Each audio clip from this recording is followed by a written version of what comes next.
안녕하세요. 오늘은 히브리서 13장을 읽어볼 차례인데요. 드디어 마지막에 오래 걸렸습니다.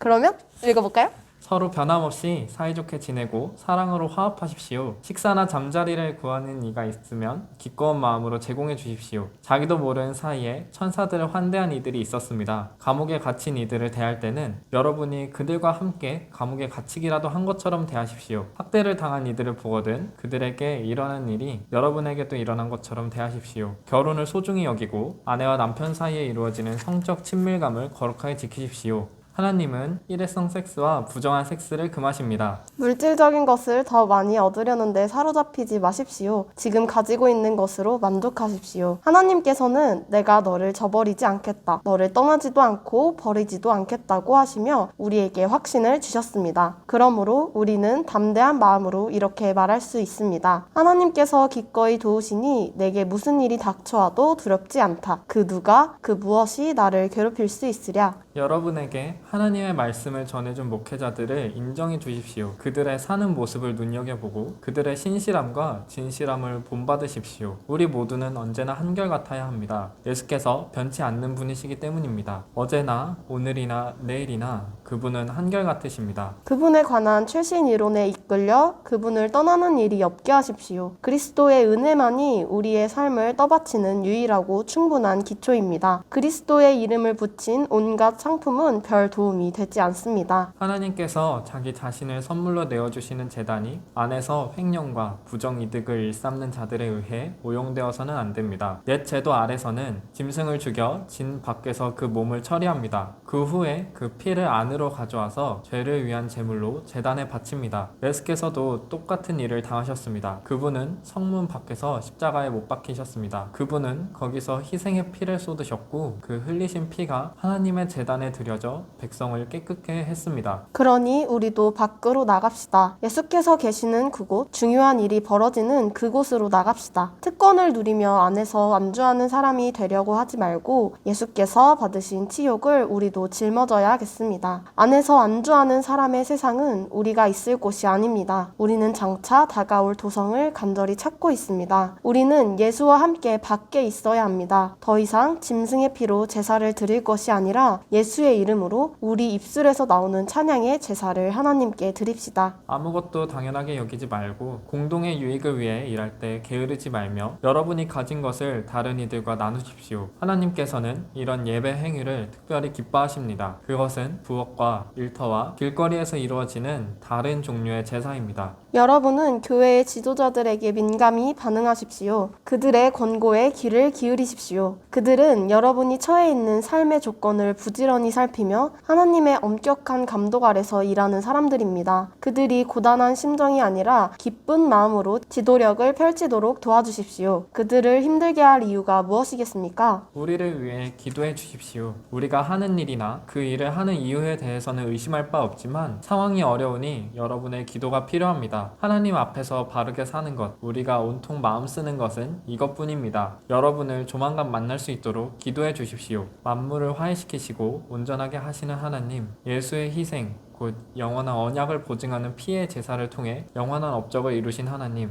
우리의 위대한 목자이신 예수를 죽은 자들 가운데서 일으켜 살리신 하나님께서 여러분을 화해시키고 필요한 모든 것을 공급해 주셔서 그분의 기쁨이 되게 해주시기를, 메시아 예수의 희생을 통해 그분께 가장 큰 기쁨을 드리는 존재로 우리를 만들어 주시기를, 모든 영광이 예수께 영원하기를, 참으로 그러하기를. 친구 여러분, 부디 내가 최대한 고심하며 쓴 이 편지를 받아들이시기 바랍니다.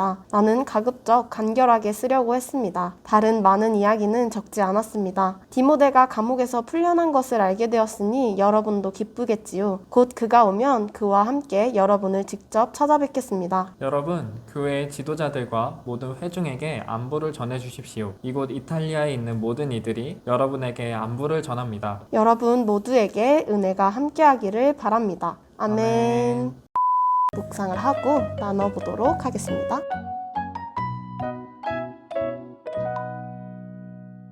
오늘의 말씀 어떠셨나요? 13장 전체가 저한테는 교훈처럼 다가왔는데 그 중에서 두 가지를 뽑자면 그리스도의 은혜만이 우리의 삶을 떠받치는 유일하고 충분한 기초입니다 라고 이제 말씀하셨잖아요. 근데 저는 이 그리스도의 은혜가 제 성경 뜻으로 들리더라고요. 최신 이론에 이끌려서 그분을 떠나는 일이 없게 하십시오. 뭐 그리스도의 이름을 붙인 온갖 상품은 별 도움이 되지 않습니다. 이것도 저는 되게 공감이 됐던 게 저희 아버지가 이제 목사님이시거든요. 근데 아버지가 신학적인 얘기나 뭐 성경 배경 이야기를 좀 해주실 때가 많아요. 그런 걸 들으면서 뭔가 성경에 대한 이해도 깊어지는 것 같고 믿음이 성장할 수 있었던 것 같은데 어느 날은 내가 너무 이런 신학적인 지식에만 신경을 쓰지 않았나. 성경의 이 본문을 생각하기보다는 이 본문 뒤에 뭔가 있을까? 뭐니 해도 성경이 중심이어야 하지라는 게 좀 더 와닿았던 것 같아요. 또 요즘에는 크리스찬 콘텐츠들이 많아졌어요. 좋으면서도 우리가 정말 경계해야 될 부분인 게 그런 콘텐츠들 사이에 어떤 게 잘못 끼워져 있을지 모르는 일이거든요. 저도 이 부분을 읽으면서 우리가 목사님 설교를 듣는 것도 참 중요하지만 정말 우리에게 다이렉트로 주신 성경을 놔두고 자꾸 다른 것들을 의지하려고 하는 그런 행동들을 경계해야겠다라는 생각을 했습니다. 또 하나 있었던 게 하나님은 이런 예배 행위를 특별히 기뻐하십니다. 그것은 부엌과 일터와 길거리에서 이루어지는 다른 종류의 제사입니다. 썬데이 크리스찬이라는 이제 용어가 있잖아요. 많죠, 네.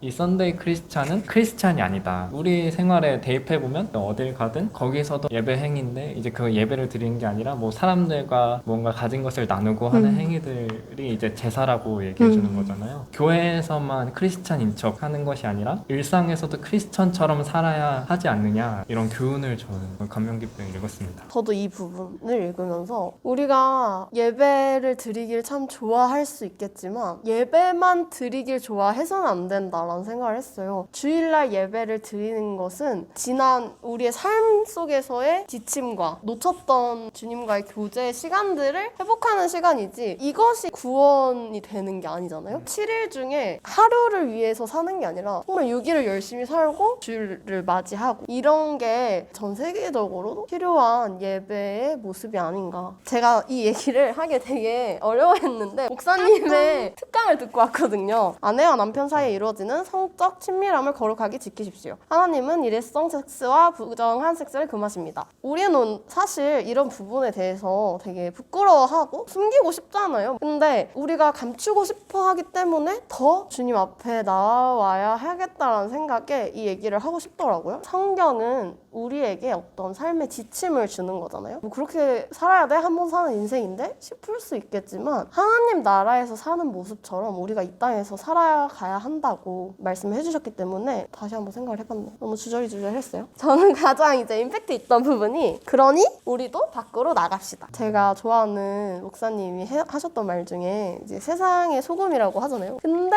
왜 우리는 현 시대에 소금의 역할을 감당하지 못할까? 그때 말씀하셨던 게 소금은 뭉칠수록 단단해져서 쓸 수 없다는 거예요. 그래서 이걸 깨트리고 뿌려야지 다른 것들을 짜게 만드는 역할을 감당할 수 있는데 그리스도인끼리만 뭉쳐있기 때문에 세상의 소금의 역할을 감당할 수 없다라는 말씀을 해주셨어요. 그걸 다시 생각하면서 우리도 밖으로 나가야겠다. 물론 신앙의 충분한 교제와 그리고 성숙함을 쌓고 6일 동안 크리스찬의 모습으로 살아가야 하겠다라는 묵상을 해봤습니다. 사실 여기서만 모여서 있을 게 아니라 밖으로 나가서 사람들께 말씀을 전하는 것도 필요하겠고 선행을 베푸는 것들도 다 필요하겠죠. 저도 예전에 교회는 이제 모이는 곳이 아니라 뻗어나가야 하는 모임이라고 그쵸. 이제 들었었거든요. 누나 말씀 드니까 그 말씀이 또 생각이 나네요.